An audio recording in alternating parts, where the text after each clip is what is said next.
ઝાડને ઉગતા 5 થી 7 વર્ષ લાગે છે. કેસરને ઉગતા 3 થી 4 મહિના લાગે છે.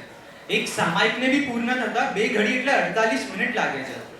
બટ વૈરાગ્ય અને ગુરુ પ્રત્યે પ્રેમ થતા કેટલો સમય લાગે છે? એક ઘડી બી નહીં, એક ક્ષણ પણ નહીં, એક સમય જ લાગે છે, જે આજે રાજવીબેનના સત્વથી પ્રૂવ થઈ ગયું છે. તમારું ખબર નહીં, બટ મને તો હજી બી બિલીવ નથી થતું મારી બેન દીક્ષા લેવા જઈ રહી છે. આ રાજવીબેન જે થોડા મહિના પહેલા એક યંગસ્ટરના જેમ એમનું બી રૂટીન હતું, ડ્રાઇવ્સ પર જવાનું, સિરીઝ જોવાની, મૂવી જોવાનું, બહારનું ખાવાનું, પીવાનું, મજા કરવાની, અમારા જેમ જ લાઈફ વેસ્ટ કરતા હતા. એમને પેનકેક્સ, વોફલ્સ, પનીર રોલ એટલા ભાવે, પણ ગુરુ નિશ્રામાં જઈને આંબિલ કર્યો, પાયો નાખ્યો, એકાશ ના કર્યા. અરે આંબિલમાં બી દ્રવ્ય ઘડીને ખાતા હતા. જેમને ચા સવારે ઉઠતા જુએ, બપોરે ચા જુએ, સાંજના ચા જુએ, રાતના સૂતા પહેલા પણ ચા જુએ. ગુરુના આજ્ઞા માટે, ગુરુ સમર્પણ માટે આ જીવન ચાયની બાધા લઈ લીધી એમને.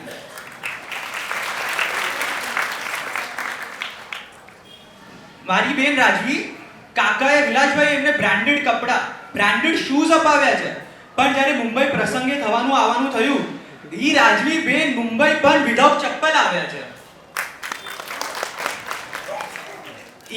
આપણા જેવા યંગસ્ટરના જે સ્નેપચેટ, ઇન્સ્ટાગ્રામ, યુટ્યુબ, હરેક સોશિયલ સાઇટ પર હતા, પણ હમણાં હવે એમને પૂછશો તો એમનો ફોન ક્યાં છે એમને પણ નથી ખબર કે એમનો ફોન ક્યાં છે.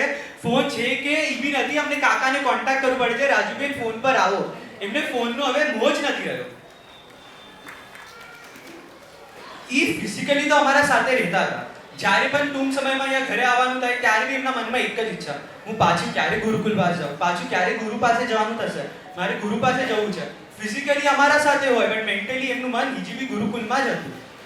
અમને દિવાળી પર અમારું મળવાનું થયું. અમને બધાને એક જ થયું, રાજવીબેન તમે આટલો મોટો ચેન્જ, આટલું ટ્રાન્ઝિશન કેવી રીતે આવી ગયું, આટલું જલ્દી ટ્રાન્ઝિશન કેવી રીતે આવી ગયું? એમનો એક જ રિપ્લાય, જ્યારે વૈરાગ્યવાદી પોતે હોય ને અને એમના હાથેથી વૈરાગ્ય થાય તો આ સંસારમાં એક ક્ષણ રહેવાનું બી મન નથી થતું મને. અમે કીધું તમારી પાસે તો બધું જ સારું છે, કોલેજ આટલી સારી ગયેલી, આઈટી જેવું સેક્ટરમાં ભણતા હતા તમે, સોસાયટી આટલી લક્ઝરી છે, આટલા અન્ડરસ્ટેન્ડિંગ મમ્મી પપ્પા મળ્યા છે, આટલું બધું જ સારું વસ્તુ છે, તો કેમ છોડીને જાવ છો અમને? શું કામ છોડવાની જરૂર છે આટલી બધી સારી વસ્તુઓ? એમનો રિપ્લાય, દેવભાઈ મારે સારું વસ્તુ નહીં, હવે બેસ્ટ વસ્તુ લેવા જવું છે, મારે હવે રજો હરાન જ લેવો છે.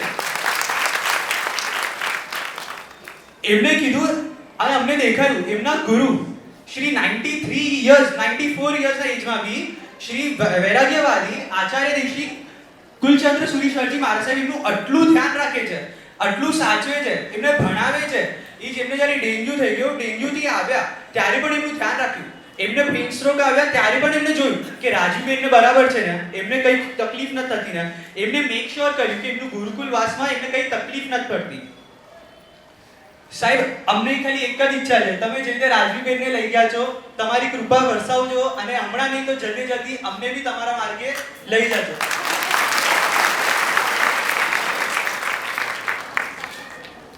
પછી રાજવીનું એવું કહેવાય કે જેવું નામ એવું કામ.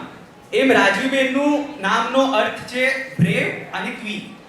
જે રાણી તરીકે ઘરે રહેતા હતા, એમનું આટલું બ્રેવરી છે, આટલું સત્વ છે કે રાણીપણાને છોડીને એમના રજોહરણ લેવું છે અને રાજપંથના માર્ગે જવું છે. એન્ડમાં ખાલી આટલું જ કહીશ, રાજવીબેન તમે સૌથી બેસ્ટ માર્ગ લીધો છે. અમારામાં તો આટલું સત્વ નહીં હતું કે અમે આ માર્ગે આવી શક્યા. તમારામાં સત્વ છે, તમે આટલું બધું સમજ્યા છો, ગુરુના આજ્ઞા પર પાલ્યું છે. બસ ગુરુ સાથે રહેજો, ખૂબ ખૂબ જલ્દી મોક્ષે જજો, એવી જ અમારી ઈચ્છા છે. કંઈ પણ જીનાજના વિરુદ્ધ બોલાઈ ગયું હોય તો મિચ્છામી.